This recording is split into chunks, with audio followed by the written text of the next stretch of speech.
In the grim, dark future of 20,023, so you think you can fan an Imperium legions are here to read one more fan fiction. Hi, welcome to So You Think You Can Fanon. My name is Matt. I'm joined by Sergio. Say hi, Sergio. Hello. And Kai. Hi. That's all you got, Sergio. Just hello. You just said hi. But I mean, like, it was just so, like... You were so dejected. Yeah. That's just just how it came out. Sometimes it just comes out. Sometimes you just sound like your entire day has been ruined. In general, for everybody. Some days the day just is fine, but it sounds like you're Hi. Anyways, though, what are we here to do, Sergio? You suggested something. Yes. Today I have picked out a text-to-speech Christmas, a Warhammer TTS fanfiction by Super Saiyan Diclonius. That username goes hard. It does. I don't see anything to preamble about, anything to discuss or harangue our hats upon for Warhammer I miss 40K. Warhammer TTS. I wish they would bring it back. I know why they won't bring it back. I know. I miss it too. It's too bad that Games Workshop is a bunch of fucking cucks. Well, they reversed that policy. It's just that the TTS, the people who made TTS, just felt so wrong that they didn't that they're not going back. Man, I put your car in. Damn. Yeah, it's pretty fucked up. Because if you don't know, Kai, Games Workshop put a kibosh on any Warhammer fan projects because they were trying to it was like a sort of like brand protection thing where it was like if fans were going to do anything, then it was going to be like official, and they didn't want like a lot of unofficial content. And then obviously people said, well, that's stupid because their rules were like very like oh yeah, you can't like make Warhammer fan art and sell it and dumb things like that. So they reversed the policy, so you won't get the SWAT team called on you if you draw a Warhammer and put it on Twitter. Well, it's also illegal in general to say, oh, you can't sell fan art for something, because you can. Yeah. You can sell fan art because it's your art. I'm quite certain you can't say that you can't make fan art of something and sell it. I'm pretty sure that's the case, isn't it? That feels like under fair use. I think it really depends. Because I know, like, you can get into legal trouble for fan works. But I think it really depends on, like, a case-by-case basis for what happens with that. Because normally, you wouldn't profit enough for it to even matter. The according to what I find, it's not really legal, but most people don't care. But if you want to care, then yeah, you have yes, what do you call it? You have legal recourse. It's just like not a lot of lawyers are going to take that up because it's kind of small fry for cases. Yeah, and it's really hard to convince a judge that it's worth their time to hear a legal thing about it. I guess I'm thinking more along the lines of like videos and transformative works, but if you're just straight up fan art, I guess that's not really transformative. Yeah, fan art is not transformative enough, and most fan fiction also wouldn't qualify as being transformative enough. Well, yeah, fan fiction, especially if it's fan fiction of a book, wouldn't be transformative enough. But unless said book is under public domain, which, if you guys weren't aware, Sherlock Holmes will be fully public domain as of December 31st. Amazing. Is that because it's 100 years since he was first created? Yep, 1923. Hell yeah. All right. Any questions or comments before we get into this? No. Do you remember what TTS was, Kai? Not at all. Okay, we'll have to show it to you sometime. This will be a good introduction to Well, it. he's Okay. seen it. You've seen. I'm pretty sure you've seen the Heretic Burger video. Yeah, I've seen we that. reference all the time. Yeah, Look with your that's the eyes! series that it's from. Okay. Is that the best part of it? It's one of the best parts. Okay. I at least know that. Now, it just occurred to me, I'm going to be voice acting as one of the major characters. Sergio, do you want to narrate this time? Sure. I also, because Kai's gonna be Magnus, I'm gonna be Kitten.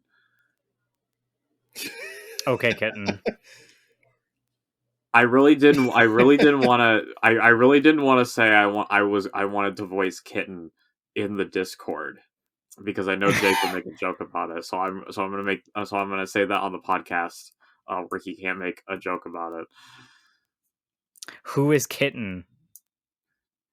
So Oh no. So if the Emperor had a text-to-speech device follows Kitten, one of the Emperor's personal bodyguards and custodies.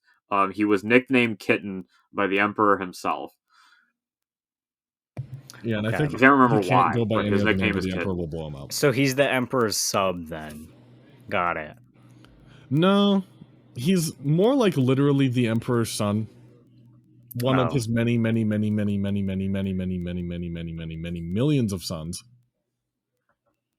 Okay. He's probably a sub to one of the Emperor's other sons. Okay. Matt, do you want to take Rogaldorn or shall I be Rogaldorn? I'm gonna be the Emperor, dude. Okay. We often play multiple characters. I can't talk to myself as Rogaldorn. Although that would be fun. So, if Christmas had a text-to-speech device, another Q&A, another aneurysm. Kitten was still on his way to Mars, so it fell to Magnus and Rogaldorn to feed the Emperor's masochism. No, I have no intention of creating any Primaris Marines. How did you even come up with that question? It is the stupidest idea I've ever heard. The Emperor said in response to the latest question. All right, Dorn, I think it's your turn. Magnus said to his brother. I guess I can be this dude. Oh, never mind. I can take Rogaldorn. I find it difficult to believe that you would have to think about that, considering it was your turn and there are no other people reading questions to Father. The over-literal Primarch of the Imperial Fists replied. It is your turn. Magnus corrected to avoid another pointless fight. Duly noted. This question comes from Super Saiyan Diclonius. I do not know the significance of this name, Dorn stated. It is a cross between a Xeno and a mutant. That in itself confirms that this question will be really fucking stupid. The Emperor explained. Ahem. To the Emperor of the Imperium of Man, Dorn began. As if you are not part of it. The Emperor comments. It is said you have lived more than one life, shape-shifting between one human form and another throughout your 40,000 years. Dorn continued. Oh fuck. You better not ask me what I think you're about to ask me. The Emperor could feel his rage building. I believe I have found one of your past lives, but I can't be sure, Dorn goes on. I am warning you. The fucking World Eaters will ask me to take a chill pill after I'm through with you. The Emperor begins to glow as he feels another warp storm prepare to pass. Which is why I must ask, were you Santa Claus? Dorn concluded. No, I am not Donald fucking Trump. Oh. The Emperor's anger disappears immediately, replaced by a deep sadness. Father, is something the matter? Magnus asked him. He had never seen his father this upset. Magnus, do you know why I never tried to fill the warp with my own demons? The Emperor asked his son. Magnus was very visibly taken aback by the sudden question. Oh, well, I don't know. I mean, I guess it would be difficult, but not too difficult, considering the fanatic worship of your followers. You technically could capitalize on their belief that you're a god and become one, or at least something close to it, or... I meant, why do you think I haven't tried something like that before now? The Emperor corrected. Magnus was taken aback, not by the interruption, but by how passive it was, not even a single curse word. No, why haven't you? More importantly, what does this have to do with this Santa? Dorn inquired. Because I did. And that was him. The Emperor replied. What? It started in humanity's first dark ages, in the first millennium. Demons were a major problem back then, and the current rulers of civilization were actually more incompetent than today's. Around this time, I was only just starting to get a handle on who I was and what I was supposed to be doing. I had already tried ruling for a while by myself back then, and it failed miserably. So I decided to take care of shit from the shadows, whispering into the right ears, putting knives through the wrong ones, and occasionally scaring the shit out of small children. So that's where Conrad Kurza came from. Did I say it right? Yes. Okay, Of course, my biggest pastime was murdering demons, and it is during this time that I started to wonder, if demons are our thoughts made manifest, wouldn't it be possible to make my own demons that weren't such horrible fucking monsters? Well, while you could possibly create your own Neverborn and shape them to your image, they wouldn't be that numerous or powerful, though. I know that, you egg-laying egghead. An Emperor snapped, resulting in unintelligible noises from Magnus. I was mulling this over while I was frightening small children one night, when one of the kids I scared ran into a stranger. I was ready to mind murder him if he tried to rape, mutilate, or otherwise harm the boy, as strangers tended to do to children in those times. But to my surprise, he simply gave the boy a wooden train and walked him home. Why would he give a small boy a train made of wood? It would be impossible to move unless it was on a track. It was a toy train, Rogol. Oh, that makes more sense. You should have specified sooner. Why the hell would he give a small child an actual train? That makes no fucking sense. I know, that's why I asked. Fuck you, Rogol! Anyway, I started observing this kind stranger and found that he would wander the streets late at night like a serial killer. But instead of leaving bodies behind, he would give handcrafted toys to any children he encountered. When he wasn't doing that, he was building the toys he gave out. Eventually, people started to notice this, and it brightened their spirits, even more so than my demon murdering did. But that was only the common folk. The rulers who relied on that fear to stay in power decided that some nice guy handing out handmade toys to children was a giant fucking threat, and they had him executed.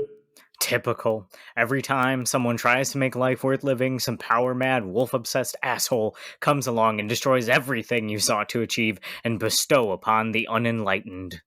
While I could not intervene to save the man's life, I decided that what he brought to humanity was too valuable to allow some power-mad assholes that I was going to accident to death in a week to destroy it. So as he died, I claimed the man's soul and bound it to this plane of existence.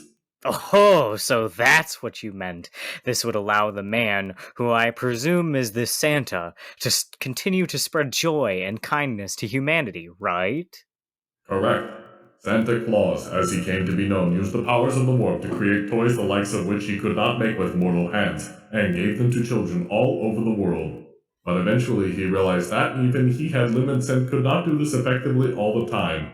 So he started creating toys for every day of the year, and delivering them once a day. That day was known as Christmas. So there was a single day every year where all the children of Ancient Era got a new toy because you turned a man into a demon? Christmas was about more than toys. It was a time of celebration and joy that brought family closer together. It was an excuse to tell your diet plan to fuck itself while ate your weight in pies and turkey and just felt good about being alive. That sounds excellent. Santa Claus was such a huge success that demons actually became a rare occurrence on Terra. So I decided one was not enough and made several holiday demons. That's actually a pretty good idea. So what happened? Yes, if this magic toy maker was still around, I am sure we would have heard of him. As humanity grew, so too did its influence in the warp. What I had not planned on was another sentient race corrupting that presence without going through humanity first.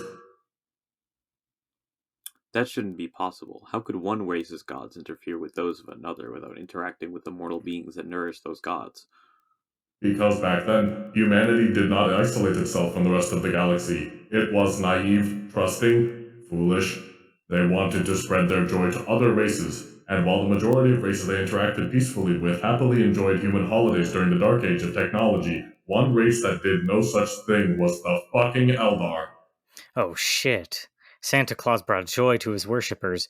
Joy is an innocent form of pleasure, isn't it? Hey, look who's catching up. That's right, when Slanesh was murder-fucked into existence, she didn't just devour the majority of the Eldar gods, she also consumed all of humanity's gods.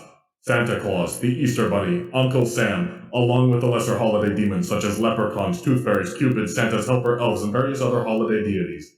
And I also found out that the reasons demons stopped coming around was because none fed on pleasure. The following massacre was so depressing that I decided I didn't want to try that again. Ever. Wow.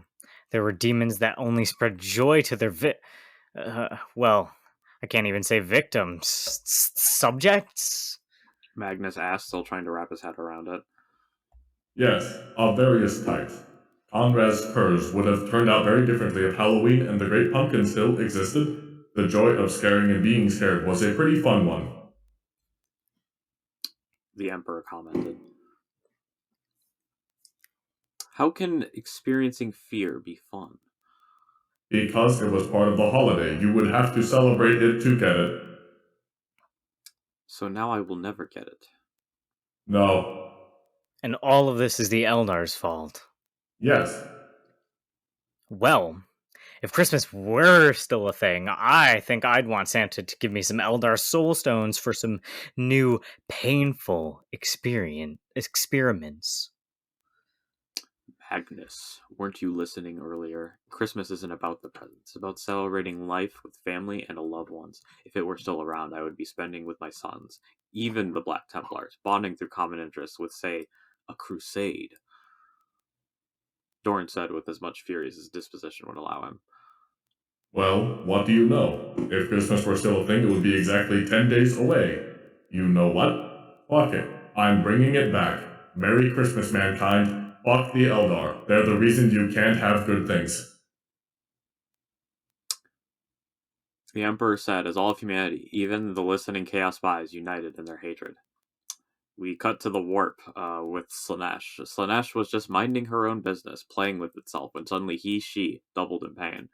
Ooh, oh my, I don't know what's going on, but I think I can get used to Oh! Slanesh cried out as a long dormant presence slid from her being and flew off. Call me! We then cut to the warp in Korn's dimension. Korn was pissed. Very pissed. Granted, he was always pissed, but this was different. Fucking damn it! What the fuck is going on? The blood god received his answer when a formless presence flew into his face. His rage bubbled up from his throat, and he vomited boiling blood all over the spirit. The blood hardened into flesh and declared a new form. A bloodthirster with a large gut, a strange red and white outfit, and a two-sided battle axe, an empty sack, presumably for carrying skulls.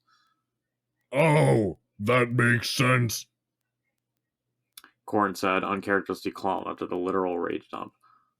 I don't know who the fuck you are, but go out and kill something. I don't know what, and I don't care what. Most of Korn's daemons just ran off at this point, but this one was different. It put thought behind its actions. Let me check my naughty list. The bloodthirster lashed his axe to his belt and pulled up a scroll of skin with names written in blood. Eldar names. Simply looking upon the names filled the demon with such rage his eyes lit aflame. Ho, ho, ho. The end. That was delightful. Very interesting. Go ahead, Serge. I did really like this. It did remind me of an episode of TTS. I can see why this is one of the higher rated Warhammer fanfics on fanfic.net. Yeah, this is like perfect, picture perfect writing for a TTS episode. That's exactly how it would go. I quite liked it. I quite enjoyed it. There was a few typos, but overall, I'd say that was pretty solid. Mm-hmm. Quite good. Quite good. It makes for good podcast listening too, because it's very like script style. Yes, it was quite nice to go through the back and forth. I liked being the emperor. Mhm. I hope the voice wasn't too annoying. No, that was great. Oh, I should probably ask because I don't think we've talked about it. And well, we can't talk about New Year's because it's not New Year's yet for us, even though this episode will air in 2023. How was your guys' Christmas? What did you do? I had a great Christmas sitting at home playing video games. Nice. Did you get anything? I watched movies. Nice. How was your Christmas, Sergio? Well, I asked you a question. Did you get anything? Oh, did I get anything? I got like 12 shirts and 2 sweaters. I bought myself a desk. The parental gifts once you get past 18, because you just get close. Oh, How's my your new my desk, parental Kai? gift was nothing. Ouch. Actually, no, I got money. Well, that's pretty good. That's something. How's the desk? Oh, well, I bought it myself. Like that was my But gift how was to the me. desk? Yeah, but how is it? Oh, how is it? Yeah. It's awesome. It's a lot bigger Are you- than my last one. It's a standing up to sitting down desk, which means it has a motor inside of it that makes it go up and down. And it's quite quiet. I like it. Are you Yes. at it right now? Yeah, Are you standing or sitting? I'm sitting. Okay. Not a high energy podcast right now. No. I got What about God of War Ragnarok, which I have been enjoying a lot. It's a very good game. Nice. Christopher Judge definitely deserved to win the Best Acting Award at the Game Awards for Kratos. And his 8-minute speech was worth it for the work that he put in. I also got Xenoblade 3. Nice. I've heard a lot of really good things about Xenoblade 3. Yeah, I still need to finish Xenoblade 1 and the 2 DLC, but I think I'm pretty sure I can just go into 3 without having finished those. But those are also on the list of things that I want to do. Yeah, they're I also- disconnected enough. I also picked up I have $50 in my Steam account. I bought what was that game? That game that I played with Jacob the other day. Something the King, in the name of the King, for the King. For the King. For the King. Yes. If anyone has never played For the King, it's a multiplayer turn-based RPG, dungeon crawler game. That's really fun. It's really good. I haven't decided what I'm going to do with the other $40 I got. I'm probably going to wait to put a bit more money in because I have like big paychecks coming in, so I think I might just like round myself off with like $60 and decide to buy something. Because I want to get a Final Fantasy Crisis Core remake that just dropped, and also Marvel Midnight Suns, which is a Marvel strategy game from the creators of XCOM and Civilization. I hear is really fun. Nice. Interesting. Sounds like a pretty good lineup. It definitely sounds And then like also I have to buy business cards because we have OhioCon coming up. Oh yeah, we ran out, didn't we? Yes, We're too we got successful. completely wiped out at North. A whole crowd of people just took them all after WTF is this. That's awesome. Hopefully the same thing goes for OhioCon. I'll have to see. I don't know. I'll have to ask Michael how many we bought, but clearly we need to buy more if they're going to last for the whole year. When did you get those ones?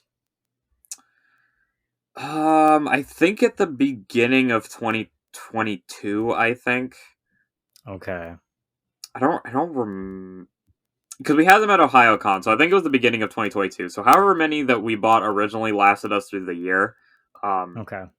But just in case, I'm going to get a little more because you never know. Yeah, expect to be more popular than ever before.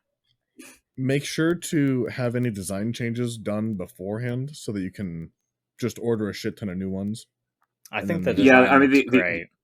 The only thing that we're if swapping you out want is the design QR changes. code, which is going to be our link tree rather than just like our Spotify. Mm, Mhm. okay. Yeah, that works. Yes. Oh, Well, and I sounds like- I guess speaking of Christmas related things, well, you guys know this, but I participated in the SCP Art Exchange, and I got a tail based off of one of my SCPs, 7261, and it was okay. It was made by a rando, someone who'd never written for the site before, and he seems to be AWOL because he hasn't like he's not in the Discords, he hasn't posted like on the site, like he didn't post the tail. I contacted him because I had some concerns with the tail, like him stripping out all of the Mexican influences from the piece, because that SCP is closely tied to Mexico and its folklore, and because it's a Mexican vampire, and like I'm reading it and it's like her name is Lunrada, and I'm like, that is not a Spanish name. I don't. What were you going for with here? And also there was like typos or some grammar issues. One of my favorite things that's in it is that it's like Lunrada was surrounded by 7, 8, maybe 9 men, and I'm like, you're the author writing. How many were there? Why is this a question? because it's one thing if Was it's it from written- Lunrada's perspective and she doesn't know how many they're in, but it's from third person. Just Well, say third that there was person 9 can dudes still in be that. limited. Yeah, third person perspective is a thing. But it was not from Yeah. third person perspective. Was it omniscient? It was like omniscient narrator. Suddenly becomes blind. Yes. It also generally just kind of felt like it needed more. Like don't get me wrong, I'm very grateful for the gift. I liked it. It needs more polished, especially if it's going to go up. So I do hope that he gets back. And then my tale, which was based off of an SCP, 3,333. 3,338, which is an automaton that shows up in your house when you're like living alone, and it's like your roommate. So the tale is about, from the automaton's perspective, he shows up at like this Foundation agent's house, and she's this quirky girl who's like super nervous, and she meets a boy, and then like, you know, escapades happen. It's a nice, really wholesome fic, and I forgot I wrote this at the bottom, but I found it last night. But there's a part at the end where the automaton is watching the girl in question, Shizuka, give her boyfriend a present, and she gets him a GACT CD, and I very specifically write, Journey Through the Decade was a bop. It's like the most out of character line in the whole thing. It's not written like the automaton's dialogue. It's just me speaking through it going, damn, I love Journey Through the Decade. Damn. I love a little self-insert. It's great. There's also another banger line in there where she's like, she comes home and she's covered in blood, and the automaton's like, oh, she must have had an accident in the kitchen. She's covered in ketchup, and she runs over and she's like, all right, remain calm. I got jumped by some chaos insurgency guys, and I'm pretty sure this is their blood. Mostly. I'm gonna go take a shower. And she comes back and she's like, all right, I got asked out on a date. I'm pretty sure I don't smell like blood anymore. Guys don't like that, right? And the automaton's like, we do not.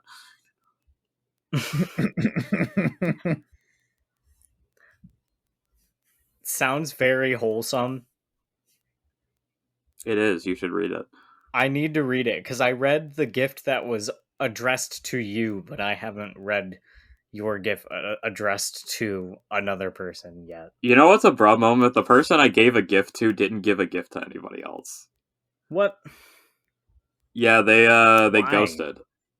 I don't know. I didn't ask them. But you can tell because like on the thread that lists like all of the gifts. So like on the thread that lists the gifts, it'll say like, so you think you can Fanon, gave to blank, received from blank. So if you're missing a gave to, you can tell who didn't give anybody anything. Because if for those in the audience who weren't aware, the SCP art exchange, which is like a Secret Santa thing, got screwed over because 39 people didn't turn in their gifts for whatever reason. Out of how many? 144. Okay, so that's a pretty big percentage. Yeah, and a lot of them were really late call-offs too. Yeah, one user, Lord XVNV, who we've read his work on the show. He's the guy who made the Goldbaker Rhines Insurance SCP. He banged out 6 gifts in like 3 days. Dang. For people. Everybody managed to get a gift, and everything I saw from like the 4-day like crunch ended up being like really good. Like there were some really good art pieces and stories being written. Hats off to those people who filled in, and shame on the people who didn't decide on like because I knew when I signed up for it that like I was going to be busy during that time because I was like finals week, and I still got my thing done. Yeah, because you planned in advance like a normal person. Yeah, I said all right, 2,000 word 2,000 word minimum. And then, like, if I have to, like, if I go through critique and I have to add more, then that's fine. But 2,000, just do 500 words a day, get it done in 4 days, and that's what I did. You're showing off your superior writing skills. Yes, my superior pretty hard right now. Time management skills. That too. In fact, the time management is probably the more important part of the equation. Mm-hmm. Yeah, and if I didn't think that I should, because one person just goes in the chat and is like, Uncle Nicolini, there's an issue. What's the issue, user?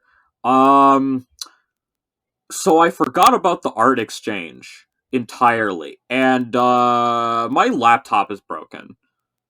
Can I have till Christmas? It's 4 days from the the exchange being over, and gifts got to go out on Christmas. Sergio's moral of the story is set reminders, people. Set something. Don't sign up for things and forget about them. Yeah, set a reminder. Make a schedule for yourself on how to complete it. Make outlines if you're that kind of person. And set aside time. Follow it. I think the most helpful thing ever to utilize is some sort of like calendar application. So you can just block in a chunk of time and you say, okay, during these hours, I'm just sitting here and I'm writing. And that's it. Yeah, or drawing. That's how you get it done. Whichever you decided to do. Or drawing, yes. Well, all right. Are we done making our call-out posts? Yeah, I'm done calling out the Todd from Jacksonville who forgot to turn in his SCP gifts. You know what you did. He knows what he did. And he's done far more than that. And far worse. And he knows far more than that, too. Mm-hmm. And with that, we love you, and we hope that you are having a good 2023 thus far when this episode drops, and we will see all of us, including Sean Sexism. We'll see you at Ohio. I do not love you.